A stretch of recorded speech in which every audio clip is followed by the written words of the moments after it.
एफोरिया। एफोरिया आज एक नया वर्ड पता चला इंग्लिश का, जिसका अर्थ होता है परमानंद। और ये पता कैसे चला? मैं ये सर्च कर रहा था कि जो नाइट्रस ऑक्साइड होती है यानी लाफिंग गैस, वो किस तरह से काम करती है और किस तरह से उस वजह से किसी को हंसी आती है।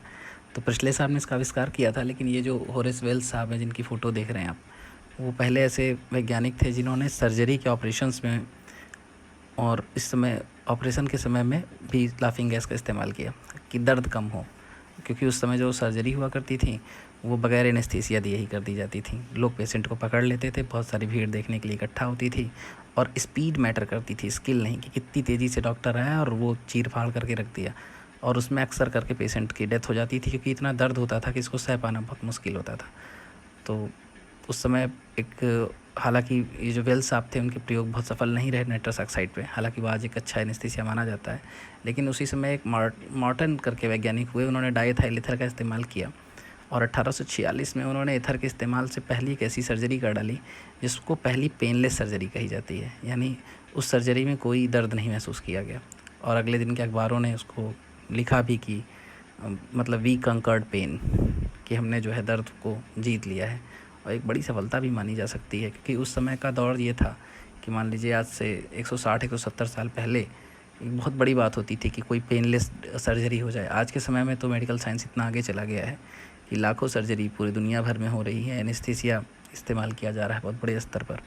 लेकिन उस समय के लिए बहुत बड़ी बात हुआ करती थी, क्योंकि उसी समय एक सर्जरी की एक ऐसी घटना घटी थी जिसमें डॉक्टर जो है वो सर्जरी कर रहे थे और उसी समय जो इंस्ट्रूमेंट होता था, तो इंस्ट्रूमेंट उस समय धुले तो जाते नहीं थे, वो एक ही इंस्ट्रूमेंट से कई लोगों की सर्जरी कर देते थे। जर्म थ्योरी आई नहीं थी लुईस पास्चर साहब की, तो वो ऐसा ही चलते रहते थे। तो उसमें क्या हुआ, एक बार एक इंस्ट्रूमेंट सर्जरी करते समय एक पेशेंट को भी लग गया और उनके असिस्टेंट को भी लग गया, और उसमें दोनों लोगों की डेथ हो गई बाद में। मतलब जो असिस्टेंट थे उनकी डेथ तो फिलहाल इन्फेक्शन से हो गई बाद में। तो ये एक ऐसा केस था मेडिकल हिस्ट्री का जिसमें ये कहा जाता है कि इसकी जो मृत्यु दर थी वो 200% थी, क्योंकि इसमें पेशेंट के साथ एक असिस्टेंट की भी डेथ हो गई थी। तो इस तरह की ख़तरनाक चीज़ें पहले हुआ करती थी जब एनेस्थीसिया हमारा नहीं आया था। तो एनेस्थीसिया एक बहुत बड़ी खोज कही जा सकती है आज के समय में भी, जिसकी वजह से इतनी बड़ी बड़ी सर्जरीज़ परफॉर्म की जा रही हैं, इतने बड़े बड़े ऑपरेशन किए जा रहे हैं।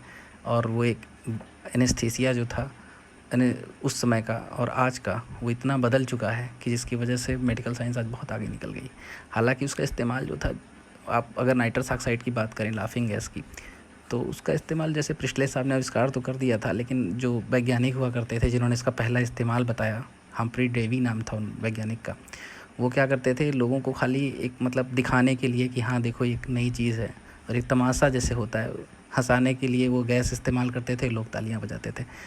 बाद में यही नाइट्रस ऑक्साइड एक अच्छा एनेस्थीसिया के रूप में भी काम किया। यही नाइट्रस ऑक्साइड रॉकेट प्रोपेलेंट में भी काम किया, यानी रॉकेट की टेक्नोलॉजी में भी काम किया। और जो कार होती हैं fast moving cars, fast speeding cars, उसमें भी नाइट्रस ऑक्साइड का इस्तेमाल होता है।